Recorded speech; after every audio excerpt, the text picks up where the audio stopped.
electronic window to present you with a summary of theme 2 that's about daily life. I hope you will enjoy it. I hope you will profit from it. Hello students, I'm really happy to meet you today online, and we'll revise Unit 2 together, that's daily life.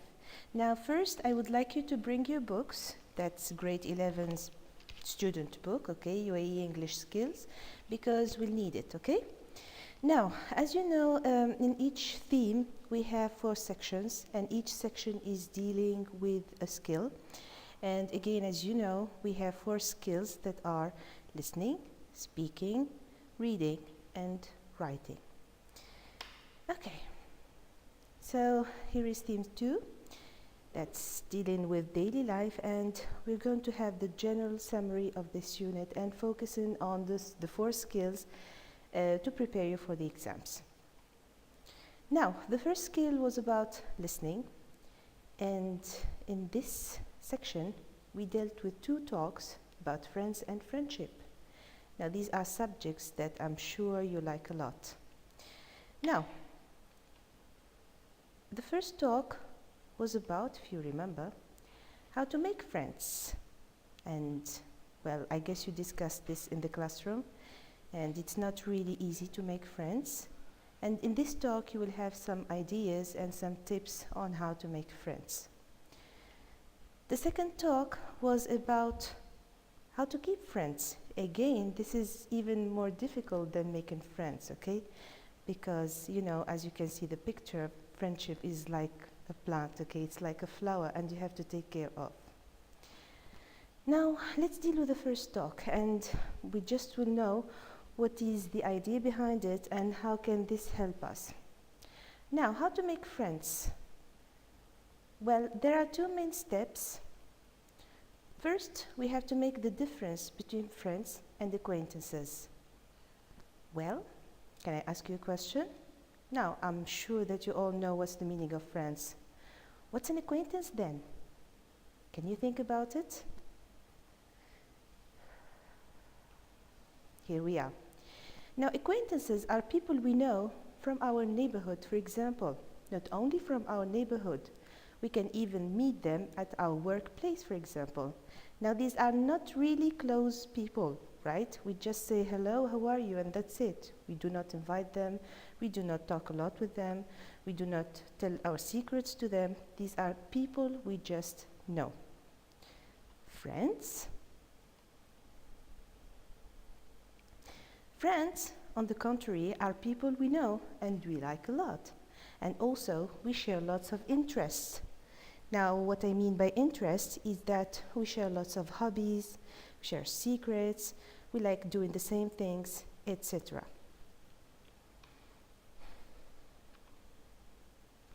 The second step, that is we talked about in the first talk, was to make the necessary changes in our behavior to be more likable. This is how we can make friends.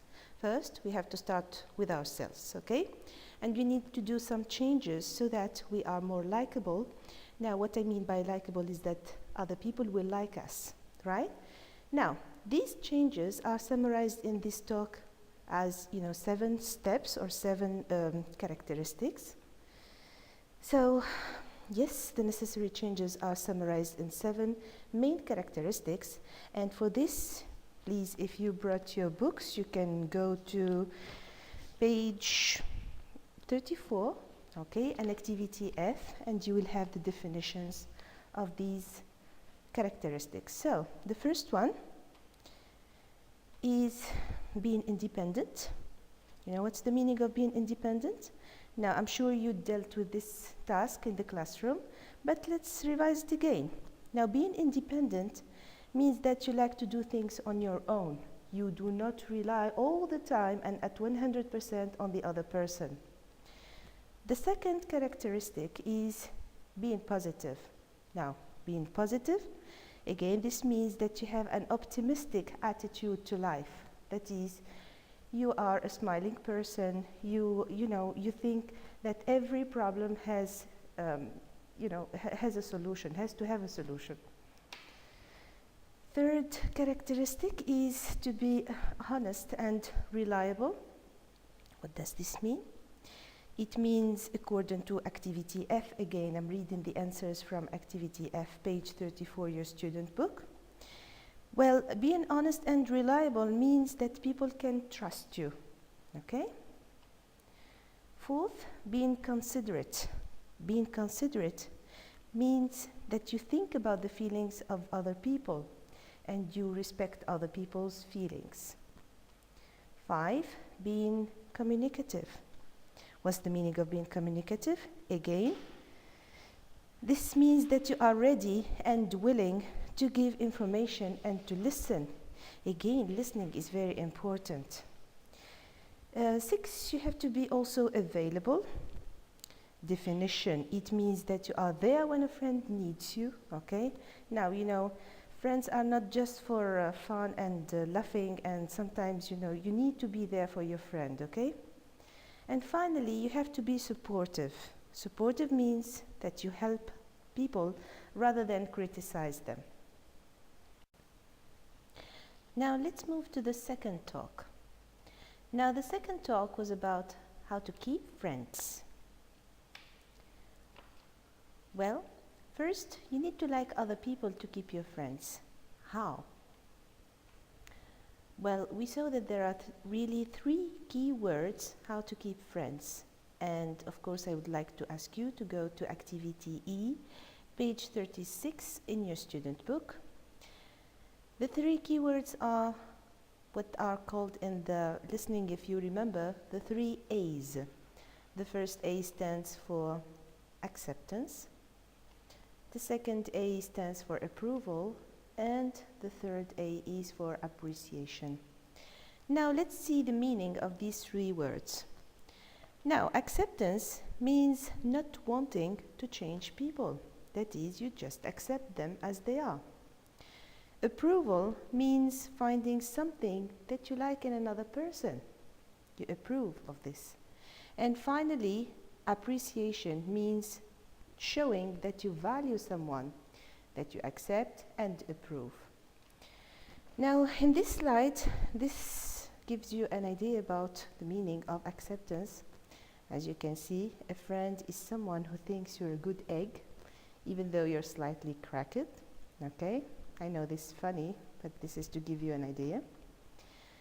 Well, I would like you also to remember in this section, another important thing is how to recognize the main idea of a talk, okay? So the focus will be on the main idea of a talk.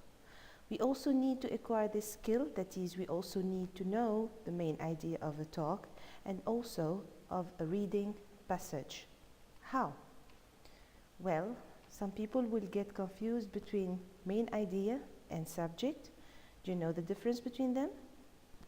Would you like to think about this for a moment? Okay, the subject can be very general, whereas the main idea is proper to the speaker or writer. That is what the speaker or writer wants to say about the subject. I will explain this more. Look at these examples. Now, what's the subject of this section that is listening? Can you guess it? Yes, it's about friends and friendship. Now let's move to the main idea of the first talk. What was the main idea of the first talk? Yes, it's how to make friends. I think the main idea of the second talk will be easy for you. It is how to keep friends. Now you can also revise skills check 1, page 35 in your student book. It will give you further information. Now this is how I advise you to. Now we finished with the first skill. We move into the second skill, that is speaking. In this section, we learned about how to give and accept apologies. First, let me ask you, what's an apology? Yes, as you can guess it from the picture, this is to say I'm sorry. So an apology is to say sorry to the person that you hurt, either intentionally or not. That is, sometimes, well, some people intentionally do hurt other people and others are not really conscious of that. So how can we hurt another person? Most arguments between teenagers are about words or feelings. Sometimes you say a word that you do not really mean to hurt the other person with, but the other person sees it as, something hurting. So this is how the argument will start. So here are some advice. We must watch our words before saying anything that we may regret later to avoid unnecessary misunderstanding. Also, always remember that well-chosen words will make people accept them easily. Now, another question. How can we make apologies? How can we say sorry? Is it easy? Is it difficult? First, you must reflect back on your deeds or sayings and know what you did wrong. Sometimes we are not conscious that we hurt other people. And for this, you may revise Skills Check 1, that's page 39 in your student book. It will tell you how to make apologies. That's by saying I'm sorry. And you can add extra words like, I didn't mean to say it. It was a silly thing to say. I won't do it again. So, second, once you realize you were wrong, don't just say sorry, but add some extra words, as I told you, like I didn't mean to say that. Why is that? Just to make your apology more convincing. Now, if we are the person who felt hurt by the word or attitude of another person, why should we accept apologies then? Now, when you are angry or upset by an argument, try to calm down. You will be able to deal with the problem easily then. And also, if the other person apologizes to you, then it's better to accept his or her apologies, or the problem will become bigger and endless. So, could you please open your student's book on page 46 and consider question 5 in activity C, student book, page 45. Now, the text on page 46 is called the I'm okay, you're okay. That's the title of the article. And the question is, what sometimes happens as people grow up? Now, I have this question, I have the text. How can I deal with it? Now, please follow with me. These are the steps to follow. First, I want you to skim the text and underline or highlight the topic sentence of each paragraph.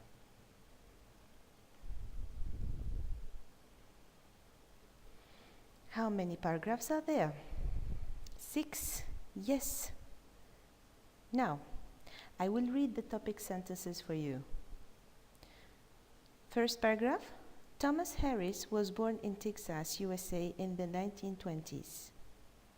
So I guess that this paragraph will be talking about his life. Second paragraph.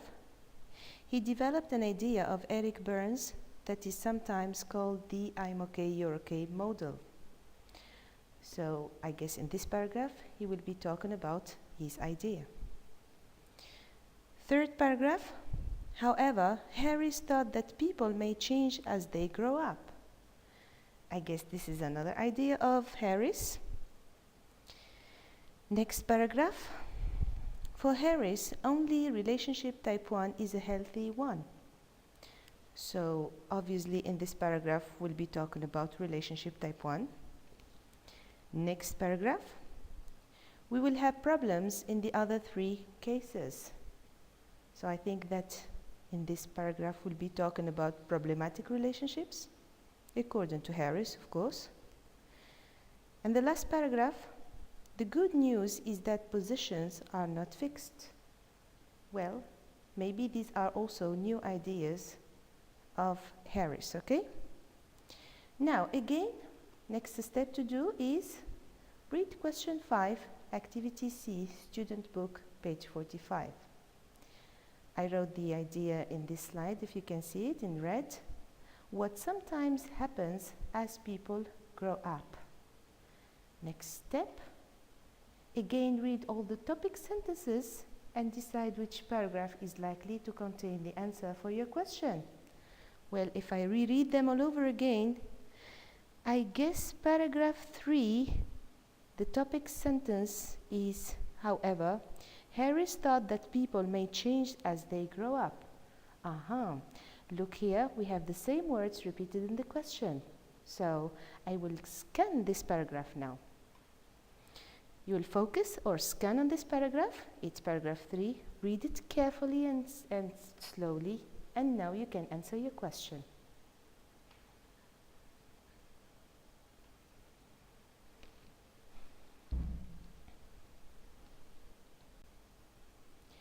Now move into the second scanning skill, that is distinguishing fact from opinion. Now articles or texts are rich materials. So a good and wise reader should be able to read and understand what is written and even what is not written. That is what we call what is between the lines. Usually the last question in an MCQ, you know what's an MCQ? It means a multiple choice question. Test is about opinion or inference.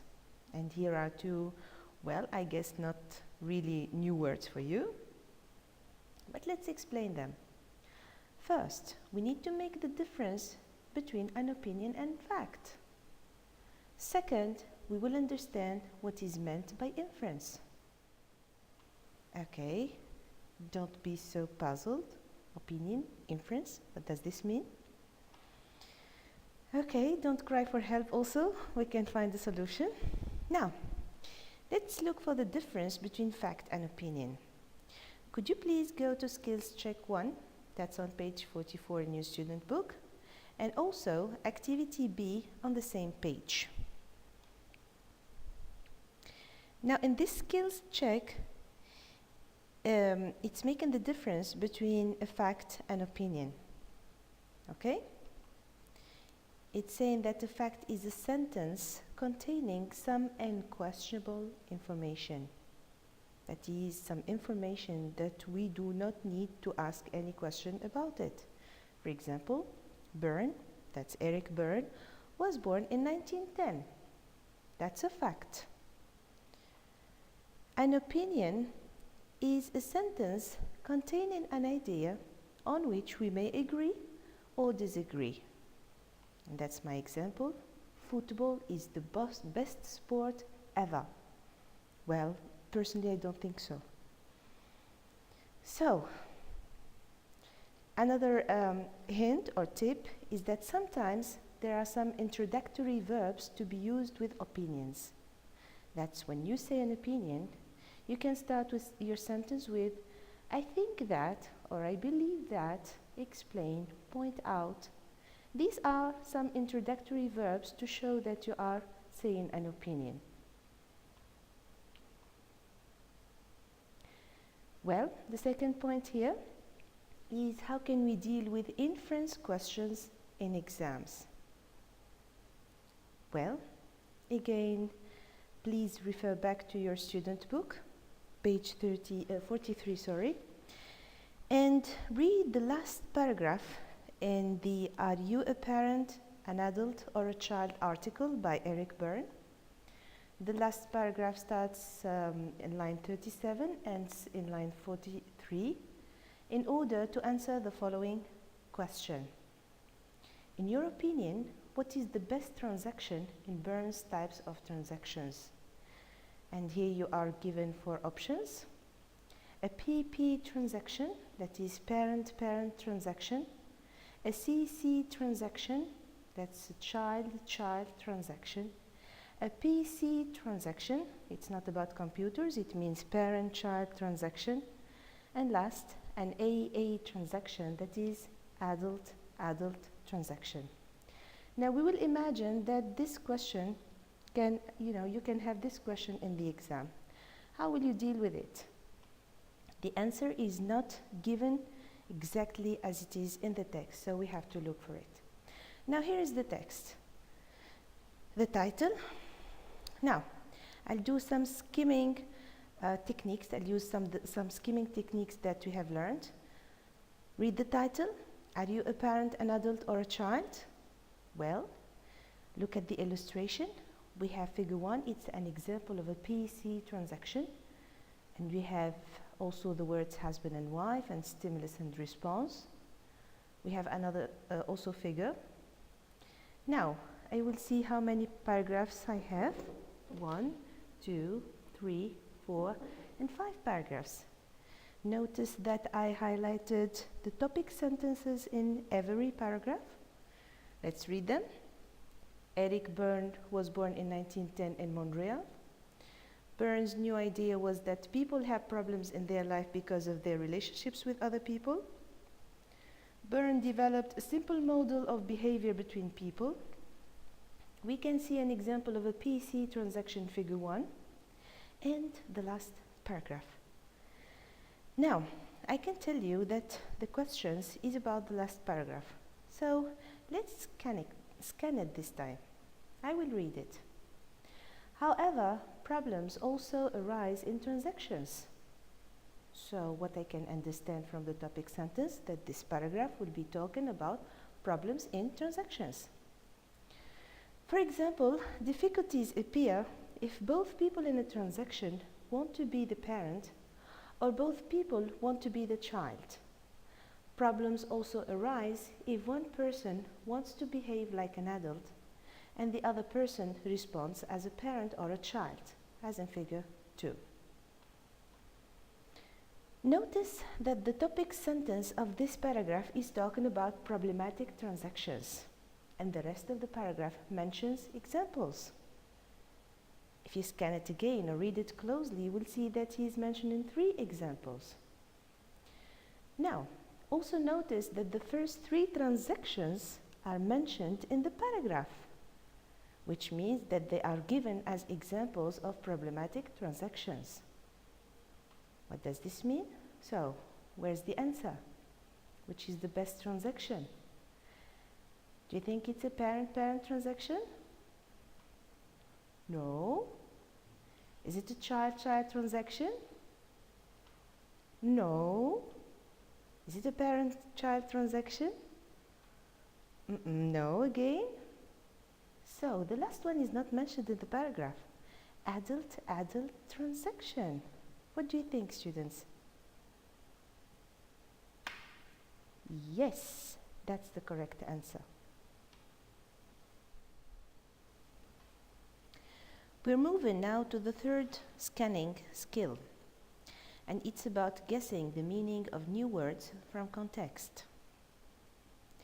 Now, in an MCQ test, again, an MCQ test means a multiple choice question test, you will be asked about the meaning of some words, from the text of course, that are usually unknown to you. The problem is that you may not even know the meaning of the 4 given suggestions or options. So, how can we deal with this problem? Well, first, don't panic. Second, please go to page 43. That's the text we have just seen. And also, deal with activity E in page 42. That's in your student book. Now, let's consider this question. In activity E, in the book, you are asked to read the text and guess the meaning of the words in the book. That's a scanning skill, because you have to read carefully the text and look for cues to find the correct answer. Now imagine that this is how the question will be in the exam. Find the synonym of the word founded from the following options. Of course, each time we have 4 options. So the first one is discovered, built, established, visited. 2 steps, first and second. Now first find the sentence in the text in which the word is mentioned. And here's the sentence. He founded a school or type of psychiatry called transactional analysis. So I found the sentence. Now second, look at the 4 options and you can ask yourself the following question. Which words do you already know? Well, I guess you can understand 3 words: discover, built, and visited. Now, start with the first option, discovered. Now, to discover something means to find something. Find in the past is found and not founded, which means that this is not the word I'm looking for. So I can delete this option. How many options do I have now? 3. Okay. Look at the 2 other words, built and visited. Now, if we choose one of them to replace the word founded in the sentence, well, the meaning of the whole sentence will change and will be nonsense. Okay? That is, for example, we will say that he built a school of psychiatric, etc., etc. Not really, okay? He visited, not in the context of the text, okay? This will be really nonsense. Now, in this case, the last option, established, is the best answer. Next, we move in to the last skill in this unit, and that's writing. Now, in this section, we learned how to write a paragraph in which you give advice and you express your opinion.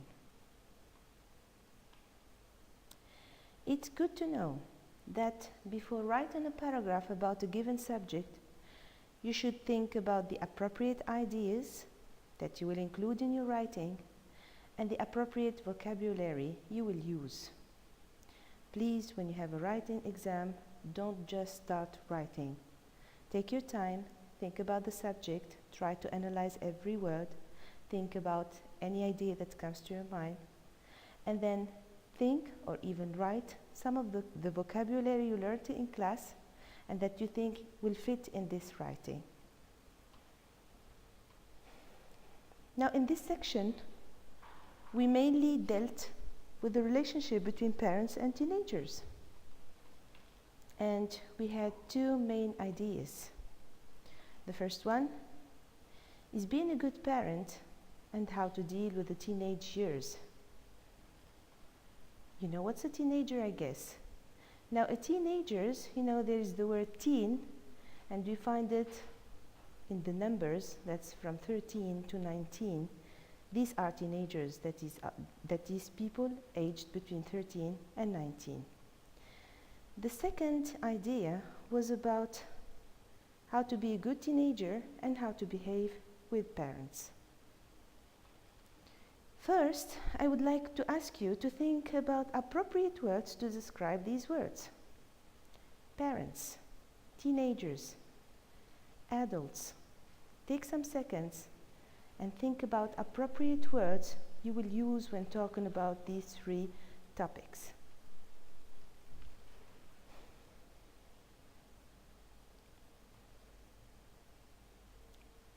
These are some verbs: control, take care, dominate, worry, and of course there are many others. Teenagers are irresponsible, idealistic, weak, sensitive. Adults are responsible, wise, steady, calm. Of course, you can find lots of other words or adjectives or verbs, okay, or any word that will come to your mind, and you can associate it to these 3 words. Then, now when you give your opinion about something, you should explain it by giving an example and justify it by giving a reason. How did we apply this? Now I would like you to go to lesson 3 in your student book, that's on page 53, and please have a look at activity A.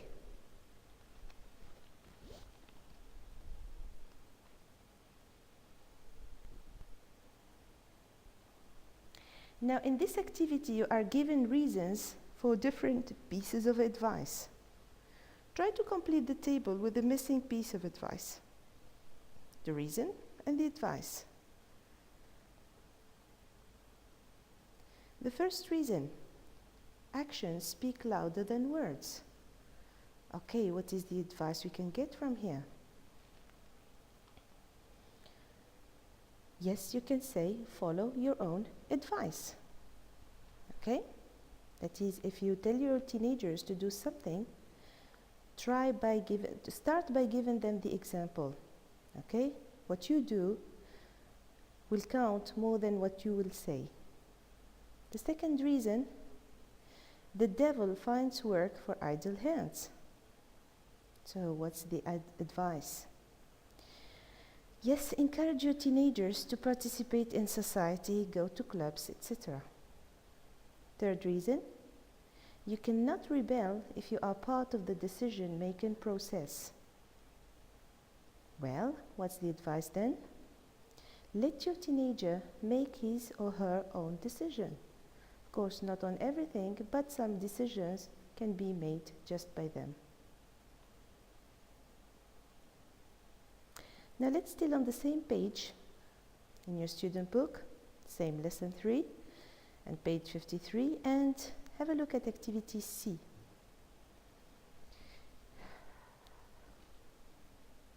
Now when you express an opinion and advice at the same time, it is preferable that you use some introductory expressions like, I think that, I believe that, in my view, as I see it, etc.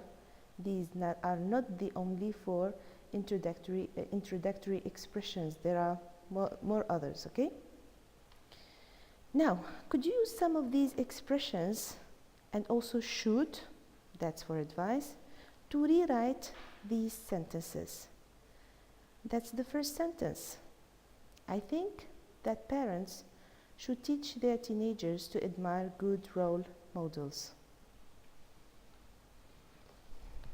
Again, this is how I changed the sentence given in task C or activity C, page 53.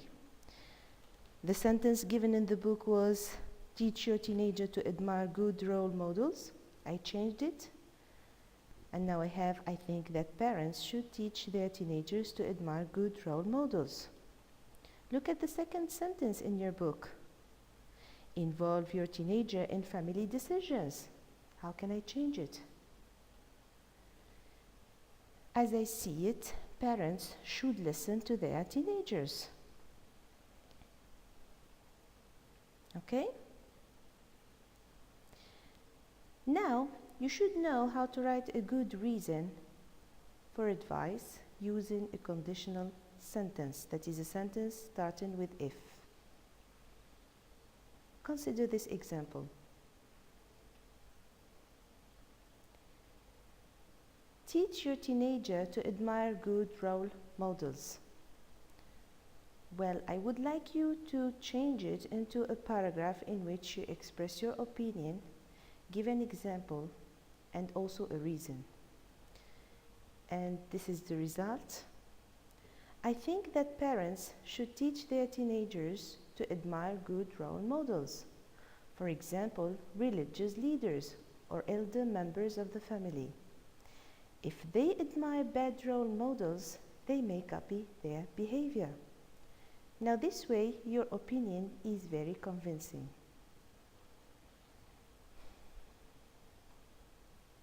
Remember, when you give a piece of advice, it is a good idea to use this pattern. Your opinion, plus an example, plus a reason.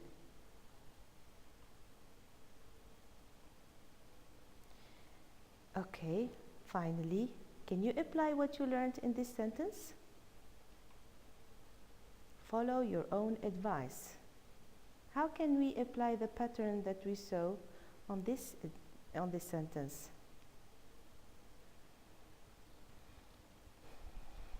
Okay? Parents should follow their own advice. For example, they should not say that smoking is a bad habit and then smoke themselves. If you break your own rules, teenagers will not follow them. See that from a simple sentence, we moved to a whole paragraph in which we expressed opinion, we gave a reason and an example. Thank you for following me. I hope that you benefit from this summary, and we'll see you in next theme.